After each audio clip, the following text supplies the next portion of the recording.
Alright, here we go. A battle of the classic races. Goblins versus Dwarves. Spam versus high defense and shooting. How will it pan out? Stay tuned. Hello there! I like to watch battle reports to get better at games. So I started making short, summarized battle reports that focus on learning points.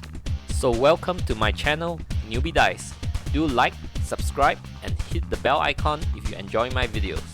Do consider speeding up this video with the YouTube settings to consume this content or other YouTube content in a fraction of the time. Okay, so this battle was played on the Explorers UB tournament, UBGT, and I was facing up against the infamous Alex Chavez, and this is his dwarf list that he brought to Masters as well. We played before Masters, US Masters that is, and I think this will be the last UB battle report in a while. So if you prefer to watch battle reports of live actual miniatures, stay tuned for my next few battle reports. Okay, and I'm running Goblin Recharge, my iteration of the list. There's a 2 behind because I removed the dead packs from the trolls. Okay, the dead packs are a free upgrade that when the trolls die, they explode and deal damage to everything within 6 inches, whether friendly or enemy. Why did I remove it? Because I realized that in most games, my trolls will survive till the end because they only come into combat when the rebel in front of them is dead. And sometimes, because of that, a lot of opponents choose to hold up the rebels instead of killing them. And so the trolls sometimes get into combat very late or not at all. So the possibility of them exploding due to the enemy is quite low. And if it does, however, it's probably because the enemies have good shooting that can shoot out the trolls, and I wouldn't want that because that would mean the trolls would explode in my lines. So that's why I removed the dead packs. So this list is 4 Hordes of Rebel, Trolls, Mincer Mob Troop only with Skirmisher Boots, and triple War Trombones, 1 more Pop Launcher, 1 Sharp Stick Thrower, 2 Wingets, 2 Goblin Slashers with Trumpets, 1 Grony Snug with the Headstrong Aura Pendant, 2 Wizards, 1 with Lightning Bolt, Bane Chan, Hex, and Conjurer Staff, the other one Inspiring, Knowledgeable, and Alchemist Curse 2, and a King on Chariot. So 19 drops, but only 11 of them score, which is very typical of Goblins because they run a lot of war engines and heroes that don't score. Okay, so why I decide to play, or rather do a battle report on this game, because it changed my mindset quite a bit on making a Goblin list. So a lot of Goblin players like the triple trombone. Trombones are dealing a lot of damage when they shoot, right? Because it's 10 shots at piercing 1 for 65 points, which is very, very good value. And triple trombones definitely does a lot of damage. Okay, but I do notice that my list with the triple trombones and the 2 slashers, which has like trombones mounted, right? There's a lot of 12-inch shooting with the movement that's about 17 to 19 inches, and that's considerably low range for shooting when you include the movement, right? So I knew this this issue long ago when building my list. That's why I included 1 Sharp Stick Thrower and 1 more Pop Launcher, and that's as much as I could fit in because I have only 5 War Engine unlocks. And so with 3 trombones, I only have 2 left, so I decided to run with these 2. Okay, yeah, and yeah, with the Slasher as well, but Slasher does have that dual role of shooting and combat. But because of the short range of it all, he usually starts shooting turn 2 or 3 and gets into combat after that. Okay, and then yeah, there's Lightning Bolt, but the Wizards only have Lightning Bolt 3 each, right? So I have a bit of Bowfire from Grony Snug, the hero, with 5 shots, and King on Chariot with 7 shots of 4+ without piercing. Okay, so that's the overall makeup of the list. I'll talk more about it later. Okay, so this is Alex Chavez's dwarf list. It's quite typical, right? First, some people run with the formation, some don't, but he runs with the formation, which is a horde of Ironclad, 2 regiments of Bullwalkers. They all get melee 3+, as well as the Bannerman gets elite Aura Infantry only melee, and it doesn't affect just the formation but other infantry as well. So we coupled that with 2 Iron Guard regiments and a Berserker troop. Berserker troop are pretty nice, right? Defense 4+, and 15 nerf just for that troop size, but it is a bit costly, right? But it also has some range because they are speed 5 base with D3 wild charge. Right, 4 troops of sharpshooters. Now these apply a lot of pressure because they are basically they're stronger than a lightning bolt, right? Because they are piercing 5 shots, right? Of course, it's a shooting attack. They get affected by some things that lightning bolt doesn't get affected by, but it's pretty strong, and they're all scoring. Okay, Gorlock's Fury, Faber Ironheart. So these are height 5 and height 3 shooting. Just something I would like to highlight for later on in the game.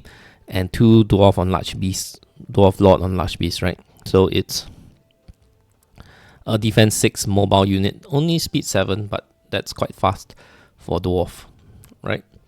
So I'm gonna go on to the battle report, but first a shout out to my local game store. If you're from the Asia Pacific region, do consider checking out Hammer House website for your hobby needs. They carry a wide range of miniatures and hobby supplies, including Mantic, Vallejo, Scale 75, and Green Stuff World products. Alright, so we are playing Fool's Gold. This is the scenario where the tokens are actually bluff counters. Only at the bottom of 3 do we flip it over, and then we'll know at once after the first half of the game has went where all the tokens are. So of course I place mine on the opponent half. These are in the 10 colored tokens. Okay, so I know from the get-go where I place mine. So the 1 point tokens went on the left and the center left, and the 2 point token right on the center. And then for the 2 0 point tokens, they are here and here, right? I put it one behind the forest. There's a patch of forest over here, hoping that he'll deploy something here. And then let's say if he puts sharpshooter, right, then you might not be able to shoot as much. But he did put, I think this is within 3 inches or close to 3 inches, and it still can see quite a fair bit of the map. Okay, so because of this forest in the center, he deployed his sharpshooters off center. So I deployed another bluff counter, hoping they'll take the bait and deploy something here, but he didn't. Okay, so he deployed his along here. We'll review where the 3 point tokens, the 2 and the 1 point tokens are later in the game. Okay, so it seems like I chose the side, so I guess I didn't want to be impeded by this forest in the center, were my thoughts. Okay, but at the same time, I was quite afraid of the sharpshooter. So they have an obvious target in the slasher, right? Because it's a tall target which they can shoot at all game without getting cover shots. So that seems like an obvious target. So running the slasher at 200 points, over 200 points each, definitely I feel the pressure of the sharpshooter shooting it off before they get to do work. So that's something to take note of. Since both sides has shooting, if I won the init, I probably went first, which is where we're at here. We went first. Okay. So moving up, I moved the rebel horde to be more than 50% on the hill, so that you'll be height 5 to block the 2 slashers, right? That was my initial intent. Only when I moved up did I realize that this tournament has interesting terrain heights. So if you notice this H4, so actually this hill is a height 4 hill. So which means I didn't have to run my rebel up onto the hill to give cover to the slashers, which are height 6. Okay, 4 and 6 is 2 difference, so that the hill will already provide cover shots from the sharpshooters. So that is something I did not realize until I moved up. So nonetheless, in a normal game, or most people play hills as height 3. So that would have been my strategy. Okay, so that's what I did so far. So one thing to take note, there's a token here, right? And there's a king here. So I thought this rebel horde would keep him honest if I keep it on this flank overlooking. Now take note that because I deployed in this terrain, you can only walk up 5 inches, and because of this building over here, I had to clear it. So you know, if I were to have a choice, I would rather it be much closer to the center, where I still have a good good angle to overlook and guard against threats on this side. Okay, so that is going to come into play later. Alright, because I put a 1 point token here, so I devoted some force over here.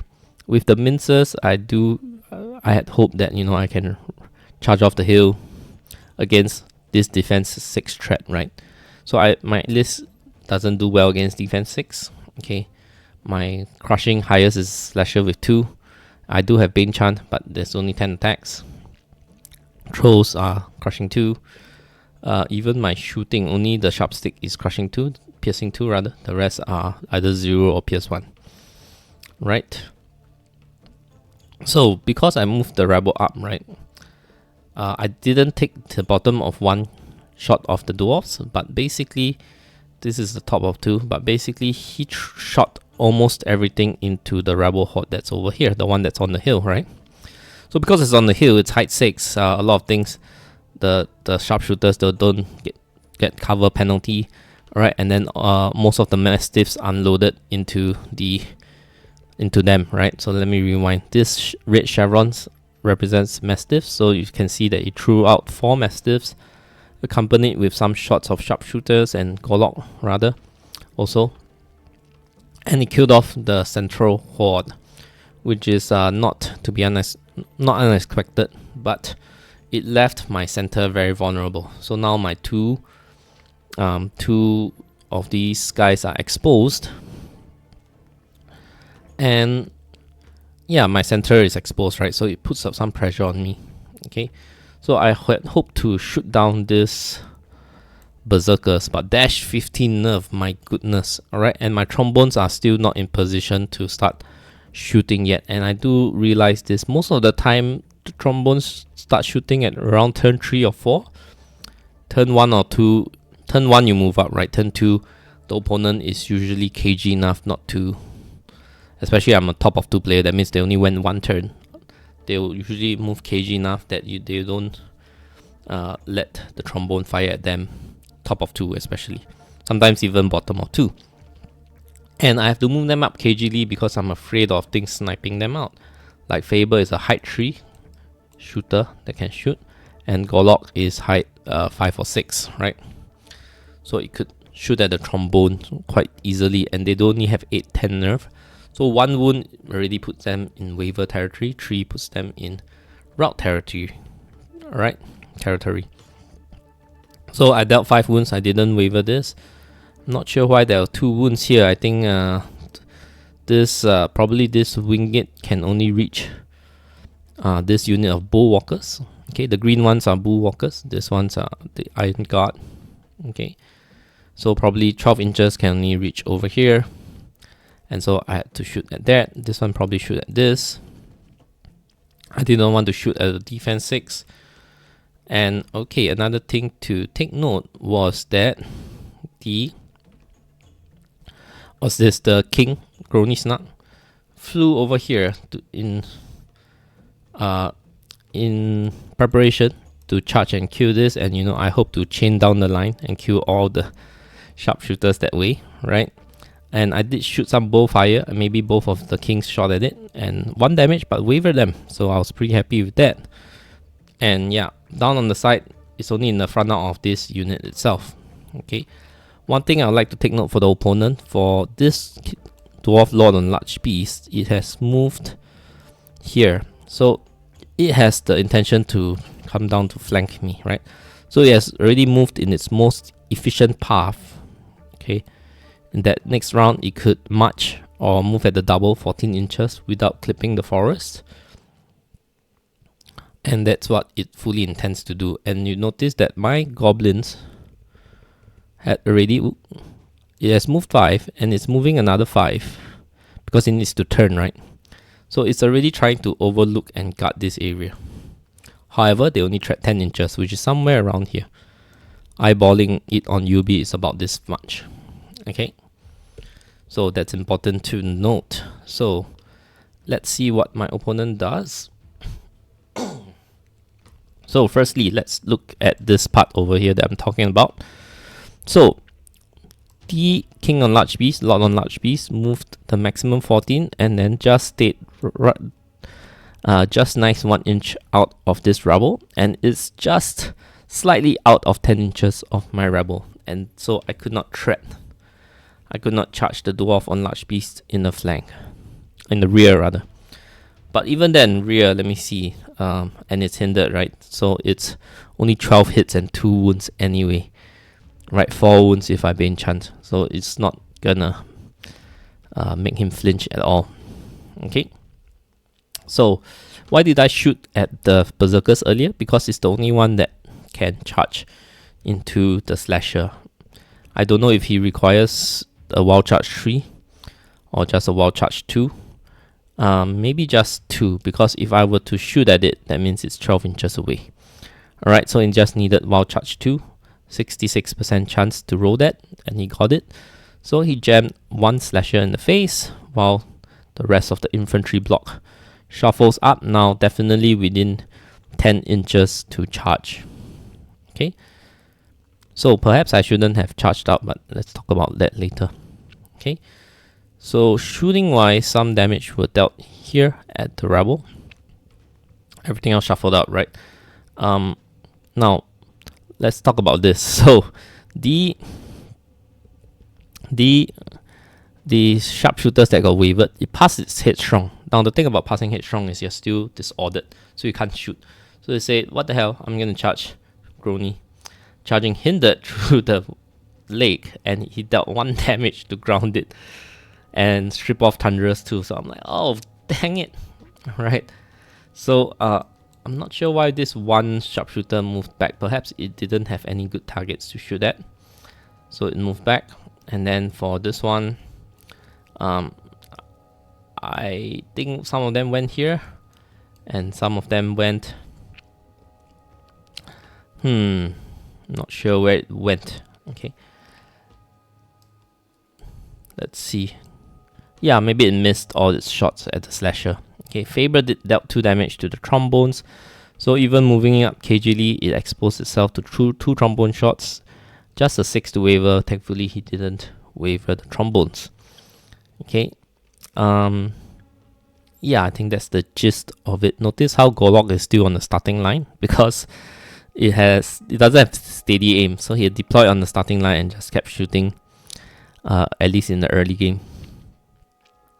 Okay, so lots of pressure here. My Grony got grounded.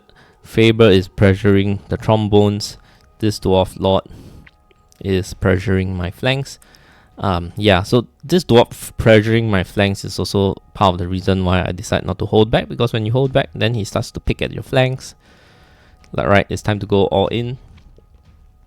And so that's exactly what I did. Let's start from the side, right? So it just shuffled forwards basically. Okay, and then this rebel charged in, only dealing, I think, with all its shots, because all its attacks, cause hitting on 6, wounding on 5s. Alright, so I'm just blocking out the front line. Okay, and then so that the trombones, all my shooting, including 2 wizards, the 3 trombones, all went into the Dwarf Lord, hoping to waver it some. Nope, defense 6 is hard to crack. I do have Alchemist's Curse, so the individuals hide within the pocket of the trombones, because you don't overrun over war engines, so they are safe from being charged at, right? Okay, so next, so if I rewind, the trolls could charge this Iron Guard in the front. If they were to charge this would be a flank, so the trolls couldn't charge these Bulwarkers over here. So with that, I decided to double charge the thing that I could double charge, hoping to get a good result of a kill. Okay, so I only got a waver. This is the defense 6 Iron Guard. I did Bane Chant the trolls, so that would average 6 damage here and 2x damage here. So 8 is quite average. The slasher that got charged by the Berserker took it out. Over here on the left side, this is very sad news. I triple charge. So Grony that got charged by the sharpshooters, right? It charge and triple charge together with the rebel and then king on chariot, right? And I didn't even take it out, so that's very sad, right? The rebel was hindered through the fence, and the king was probably hindered in the water. So everything was hindered except Grony, which was countercharging, but still that's a terrible result. So at this point, I'm like, I think I'm going to lose this side. So Mincer's just going to stand behind the forest, stand behind the fence, kind of get cover and get charged by hindered charge, defense 6 in the front, hope to survive. So things are not looking great for me. Let's see, bottom of 3. Okay. Let's start from this right side. So the dwarf beast killed off 1 trombone, faced the back of my army. Alright. The slasher got flank charged by the bullwalkers plus Faber, and obviously died. Okay, and the Iron Guard charged the trolls in the front, dealing only 2. The elite and hitting on 3 Ironclad killed off the rebel, which was already taking 8 wounds. So let's see, 16, maybe about 18 hits and 9 wounds on average. Yep, so that's definitely within the realm of killing it off after softening it up earlier with shooting. So over on this side, so because the king on chariot was flank charged, got killed off obviously as well. And the dwarf on large beast dealt some damage to the rebel. Okay, shooting wise, can't tell what these guys shot at. Okay, because wingets are missing, so I think took out wingets. Right, I think Golok charged at this winged, and this shooting took out the other winged. Both wingeds are missing. Alright. So without any protection, the wingeds go down really fast, right? So top of 4. Just flailing around at this point. My second slasher went in to take out this bullwalkers, turned to face the Iron Guard. I was hoping that I could perform a miracle against the bullwalkers. I almost did. Okay. Grony wasn't charged last turn, so yeah, it's full fly and thunderous, so it charged the bullwalkers in the rear. I did deal 5 damage and wavered them, right? But dwarves, they have hit strong, right? So there's a 66% chance of getting back. Alright, my shooting in the rear shot at the king on large beast, dwarf lord on large beast, a second volley. It already took 6 earlier. I do have Alchemist Curse, which is the most substantial damage dealer to that lord. Okay, and I took it out the second round. Probably the sharpstick went in as well. So this rebel horde finally made it into the center and charged once again, hindered, dealing only 1 damage. I guess is to... Maybe I shouldn't have charged, I'm not sure. At this point, the game is pretty much over, so I'm just throwing everything in. Okay, trolls went again into a new regiment of Iron Guard rather, defense 6. Okay, so yep, 5 wounds, wavered it once again. And then let's see what happens.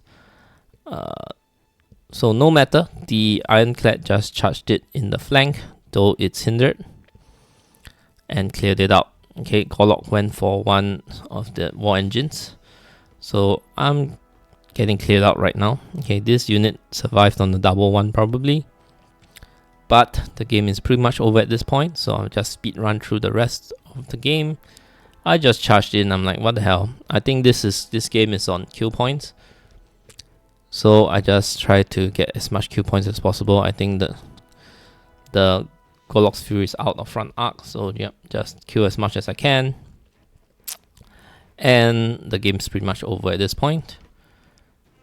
And this is how bottom of 6 looks like. Okay, the 2-point tokens are all here. 1-point token, someone didn't get, none of us got this. I guess he got this because the Mincer troop is only 1 unit strength, right? Nobody got this. The Golok was on the way there if there was a turn 7. Alright, learning points for this game. Now against Rebel and shooting, right?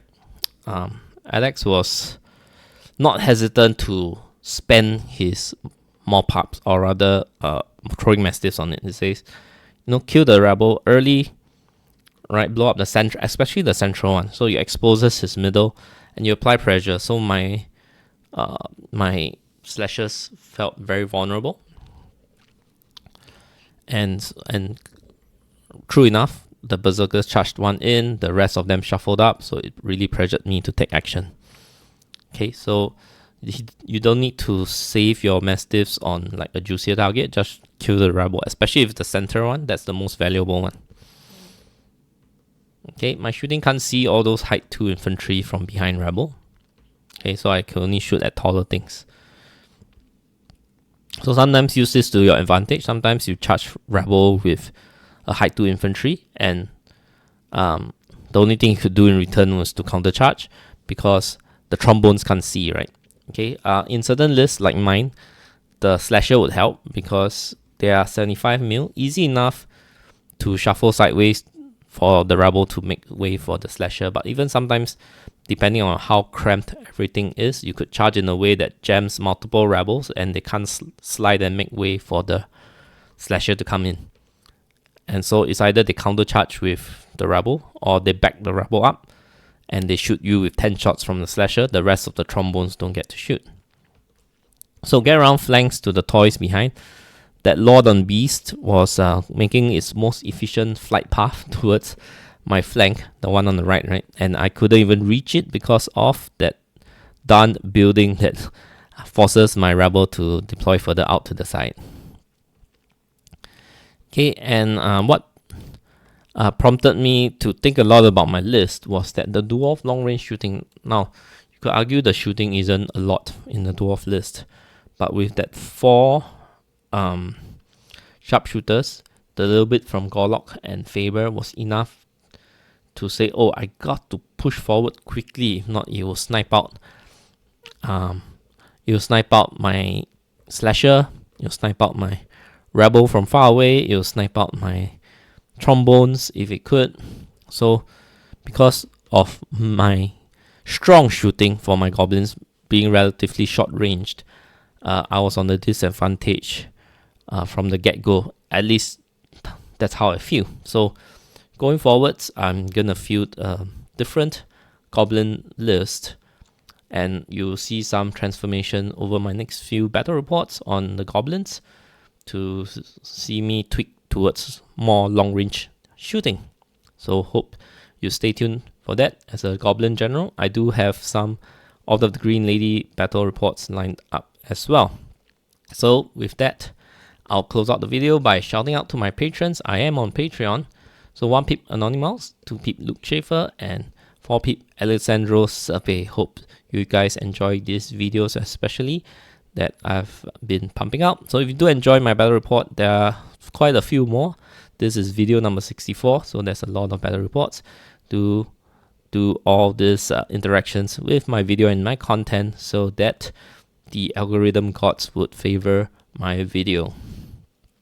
I am on podcast as well, so you can search Newbie Dice Podcast on your favorite podcast listening app, whether it be iTunes, Spotify, or anything else, and leave a nice review. That would help the algorithm gods as well. So if you love what I've been doing with my content, which is to try to bring educational videos in terms of helping us improve as gamers, because my thoughts are that we don't have time enough to play enough, right? So sometimes I'd like to improve my game just by watching some battle reports to see what I can learn, so that I would not make mistakes on the battlefield, to make each game more meaningful.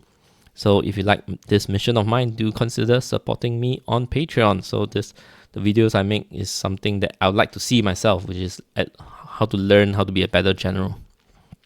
With that, thank you very much for watching this battle report, Goblins versus Dwarves, and I'll see you in the next video.